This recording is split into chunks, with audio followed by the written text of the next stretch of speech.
Simon, having heard from Chisora, have you thought slightly differently now about a potential fight with Deontay Wilder? No, I think Dereck Chisora should do precisely what Dereck Chisora wants to do. And if he wants to continue fighting, that's entirely up to him. It's not my job to be part of the player or boxers' welfare committee. But if we're talking about a quality spectacle, if we're talking about a diminishing force, I understand why Derek wants to do it, because Derek, for once in his life, is not getting the thin end of the wedge financially out of these transactions. So he's building a pension for himself, and I get that. But as far as quality is concerned, the first time he fought Parker, that was a fight that he was in. In the second time he fights Parker, a year, 18 months later, he's nowhere near in that fight. He's incredibly brave, incredibly resilient, and the War Chisora moniker is giving him the opportunity to be paid. And for that, he gets maximum respect. But do I want to watch Dereck Chisora versus Deontay Wilder? Yeah, like I want to watch Doctor Who when the horrible monster comes on and you're hiding behind a sofa, but you can't stop yourself from looking at it.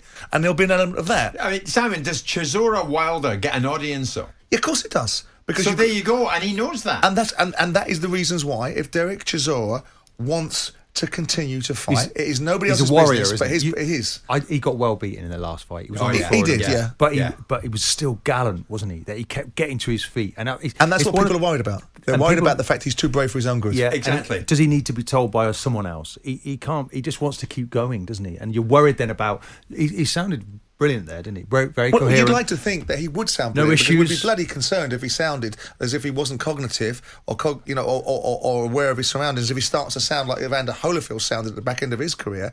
But the bottom line is you start getting into fights with Deontay Wilder, and it depends what Deontay Wilder you've got left. Because don't forget, Deontay Wilder is psychologically shattered right now, and some of the things that have come out of his mouth over the last 2 years have been quite perplexing. Yeah. So he's not in the right place. But at the end of the day, Chisora was knocked down 2 or 3 times by Joseph Parker.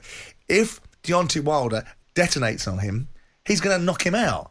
And that might be great. And I get the idea of Derek saying, he's talking about people not being able to pay their credit card bills.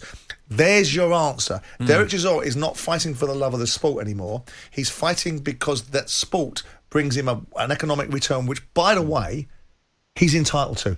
And if he wants to keep on fighting, that's his gift. And if people want to be worried about it, then they can be worried about it. It's like being offended on someone else's behalf. Right? You don't have that right to be offended on someone else's behalf. He's fighting for the payday, but ultimately he could pay the biggest, and pay the biggest price. But that's his choice. Nonetheless, so Simon, James, you not agree? You have to be concerned that this is an industry that somebody like Chisora can, if he wants to, carry on. He can, that's right. I mean, you have to be concerned, I agree James. with you, Jim.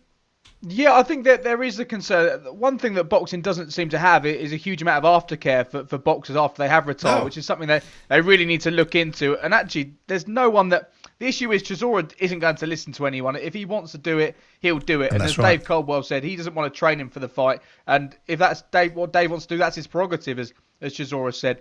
I thought when the fight was first mentioned as potential, I thought it was a bit of a joke. But having spoken to everybody involved, you do start getting a little bit more excited about it. There's intrigue there because you don't know what Wilder's going to turn up. But Chisora's lost his last 3 fights now. So I think from what Chisora's... But he's lost them to world titles. He's lost them to world champions. Yeah. He's lost them to Usyk, who went on to beat Joshua. Record isn't his value. His value is what he offers in the ring and the entertainment he gives. And he's a businessman, and this would get him... He'd get a huge amount of money to get paid to fight in this, and there is intrigue around it. But ultimately, it's a fight that Chisora will probably lose again. I think it is an industry, though, Simon, and at times Dave Caldwell, the trainer, says he won't train him.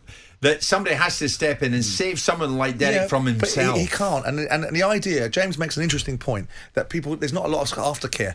Well, judging by what Bradley Skeet had to experience, there's not a lot of care whilst you're still fighting. So with the Boxing Board of Control abdicating himself from any decent responsibilities of looking after their fighters, it's not surprising there's nothing after the sport. That ship has sailed, incidentally. I know it hasn't. It doesn't make it any more right than it was then, does it? But the point is that Dereck Chisora now is in full control of his own senses. He's been told, he's been warned. Leading trainers like Dave Caldwell, who are outstanding trainers, have said to him, not going to work with you on this one. That's right. So if he wants to fight, and in fairness, at this stage in his career, he's going to get paid dough that he probably didn't get when he fought Vitaly Klitschko and he fought back in the day for Tyson Fury. So you've got to understand why he's doing it. People are just concerned for his well-being. That doesn't mean that they're mamby-pamby or they're being a little bit busy. People are expressing genuine concern. For me, I'm expressing my view is I don't want to watch it because I don't think you are a credible fighter anymore. I think for Derek, though, it's a change of lifestyle, isn't it? He gets up every day. He's a fighter. He works towards the next fight.